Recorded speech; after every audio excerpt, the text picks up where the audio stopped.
প্রিয় ভিউয়ার্স, আজকে কিন্তু বিকালবেলা নাস্তার জন্য আমাদের দুই খালামণিকে ডাকা হলো এবং দেখতে পাচ্ছেন খালামণিরাও এসে হাজির।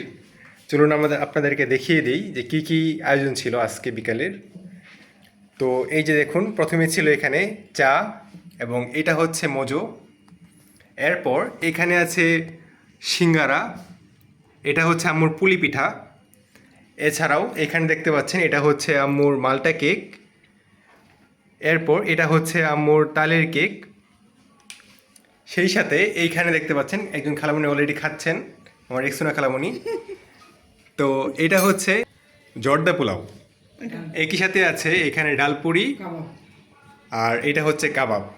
তো ভিউয়ার্স, আজকে এই ছিল আমাদের বিকেলের আয়োজন। দেখতে পাচ্ছেন সকলে মিলে একসাথে এনজয় করতে আসলো এবং ইনশাল্লাহ মাঝে মধ্যে এরকম এনজয় করা হবে। তো আজকের মতো ব্লগটি এই পর্যন্তই। অবশ্যই ভালো লাগলে কমেন্ট করে জানাবেন। আজকের মতো এই পর্যন্তই। আল্লাহ হাফেজ।